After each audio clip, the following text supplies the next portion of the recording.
Bismillahirrahmanirrahim. Baik. Assalamualaikum warahmatullahi wabarakatuh.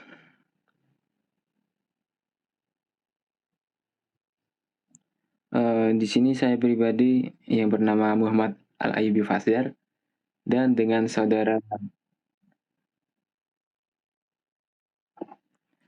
ingin mempresentasikan tugas yang diberikan Bu Rofiroh dari mata kuliah Matematika Teknik 1 yang berjudul Aturan Rantai untuk Turunan Fungsi Multivariabel. Baik, langsung aja ke yang pertama. Jika Y sama dengan F dalam kurung X per T dengan F dan X keduanya fungsi yang dapat didifferensialkan, maka turunan Y terhadap T dapat dinyatakan dengan dy per dt sama dengan dy per dx kali dx per dt. Pada artikel ini kita akan membahas perluasan dari aturan rantai ini, khususnya untuk fungsi-fungsi beberapa perubahan. Terdapat dua versi dari aturan rantai untuk beberapa perubahan. Pertama, perubahan A, teorema aturan rantai. Andaikan X sama dengan X per T dan Y sama dengan Y per T dapat didiferensialkan di T, dan andaikan Z sama dengan F dalam kurung X per Y dapat didiferensialkan di X dalam kurung T, Y dalam kurung T.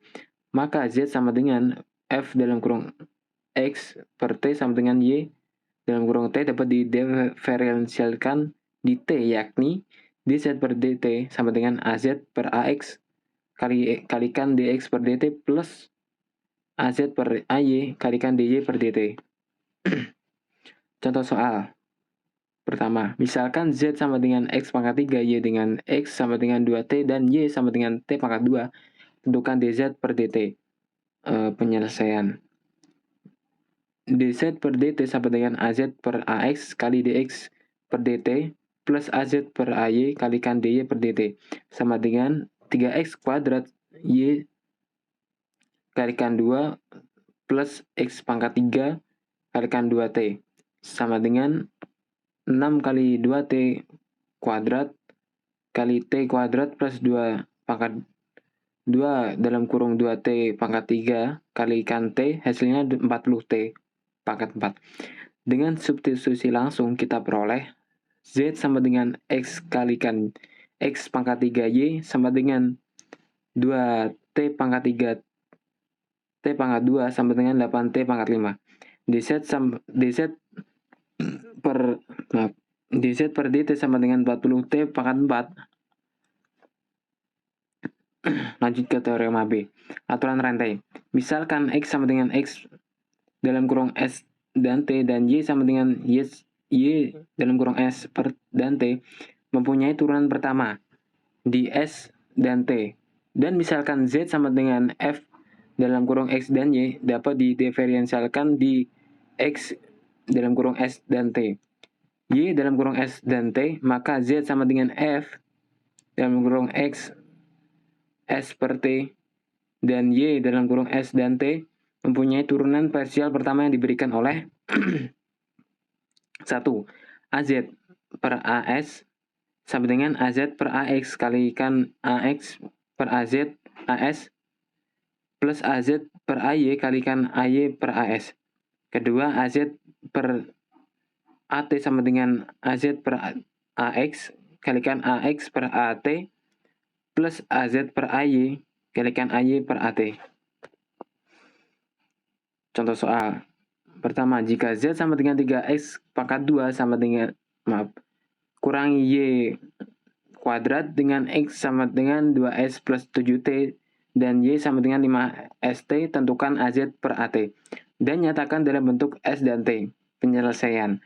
Az per at sama dengan az per ax kalikan ax per at plus az per ay kalikan ay per at sama dengan 6x kalikan 7 plus min 2y kalikan 5s sama dengan 42 kali 2s per plus 7t kurangi 50st kali 5s. Hasilnya 84s plus 294t kurangi 50s pangkat 2t. Tentu saja jika kita substitusikan pertanyaan X dan Y ke dalam rumus untuk Z dan kemudian mengambil turunan parsial terhadap T, kita dapatkan jawaban yang sama. AZ per AT sama dengan A per AT dalam kurung 3 kali 2S per 7T pangkat 2 kurangi 5ST pangkat 2 sama dengan A per T 12S pangkat 2 plus 84ST plus 147T pangkat 2 kurangi 25S pangkat 2 T pangkat 2 sama dengan 84S plus 294T kurangi 50S pangkat 2T. Lanjut ke bab 2, persamaan diferensial parsial dengan eliminasi konstansa dan fungsi. Baik, persamaan diferensial. Persamaan diferensial sendiri adalah persamaan matematika untuk fungsi suatu variabel atau lebih yang menghubungkan nilai fungsi itu sendiri dan turunannya dalam berbagai orde. Persamaan diferensial dibagi menjadi dua bahasan, yaitu pertama persamaan diferensial biasa atau PDB dan persamaan diferensial parsial atau PDP. Persamaan diferensial biasa atau PDB adalah persamaan diferensial yang dimana fungsi yang tidak diketahui atau variabel terikat adalah fungsi dari variabel bebas atau tunggal. Dalam bentuk paling sederhana, fungsi yang tidak diketahui ini adalah fungsi real atau fungsi kompleks. Namun, secara umum bisa juga berupa fungsi vektor maupun matriks. Lebih jauh lagi, persamaan diferensial biasa digolongkan berdasarkan order tertinggi dari turunan terhadap variabel terikat yang muncul dalam persamaan tersebut. Kedua, persamaan diferensial parsial atau PDB adalah persamaan diferensial yang dimana fungsi yang tidak diketahui adalah fungsi dari banyak variabel bebas, dan persamaan tersebut juga melibatkan turunan parsial. Orde persamaan didefinisikan seperti pada persamaan diferensial biasa. Namun, klasifikasi lebih jauh ke dalam persamaan eliptik, hiperbolik, dan parabolik, terutama untuk persamaan diferensial linear orde kedua. Sangatlah penting beberapa persamaan di diferensial parsial tidak dapat digolongkan dalam kategori-kategori tadi dan dinamakan sebagai jenis campuran. Metode eliminasi konstanta sembarang. Secara umum, metode ini dilakukan dengan cara menghilangkan konstanta yang tergantung pada suatu fungsi multivariabel. Langkah-langkah untuk melakukan eliminasi konstanta sembarang adalah: pertama, turunkan secara parsial terhadap X dan Y. Kedua, eliminasi A dan B dari persamaan yang terbentuk. Ketiga, susun persamaan F dalam kurung X, Y, Z, P, dan Q sama dengan 0 yang merupakan PD parsial. Contoh pertama, bentuklah PD parsial dari X pangkat 2 plus Y pangkat 2 plus Z kurangi C pangkat 2 sama dengan A pangkat 2. Dijawab, X plus Y pangkat 2 plus dalam kurung Z kurangi C pangkat 2 sama dengan A pangkat 2. Diferensial ke X berarti Y dianggap konstanta. Dapat diperoleh 2X plus 0 plus 2 dalam kurung Z kurangi C AZ per AX sama dengan 0. Atau bisa 2X plus 0 plus 2 dalam kurung Z kurangi C P sama dengan 0. Diferensial ke Y berarti X dianggap konstanta. Diperoleh 0 plus 2Y plus 2 Z kurangi C AZ per AY sama dengan 0. Atau 2X plus 0 plus 2 dalam kurung Z kurangi C Q sama dengan 0. XQ kurangi XP dapat diperoleh XQ sama dengan YP sama dengan 0. Atau bisa AZ per AY kurangi Y kalikan AZ per AX sama dengan 0. PD parsial. Metode eliminasi fungsi.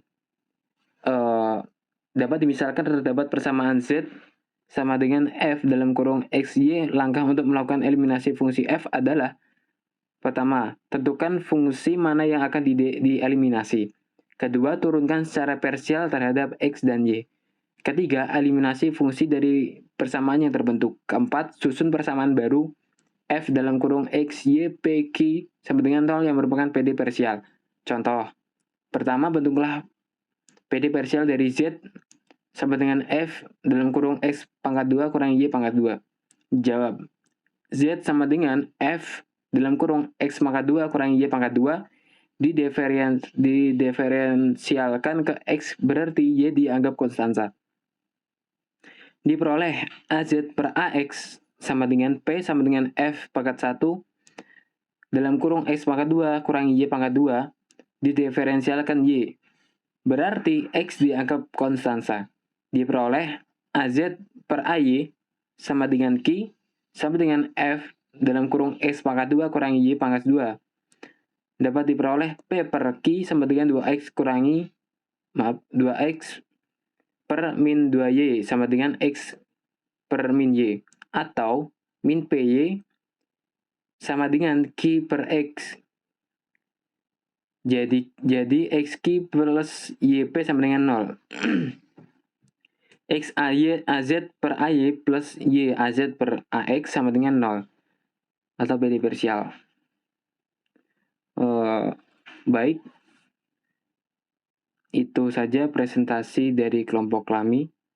Kurang lebihnya bila ada kesalahan kata maupun kalimat dan kekurangan dari presentasi kita, mohon maaf sebesar-besarnya. Baik, untuk presentasi kita cukupkan. Terima kasih. Wassalamualaikum warahmatullahi wabarakatuh.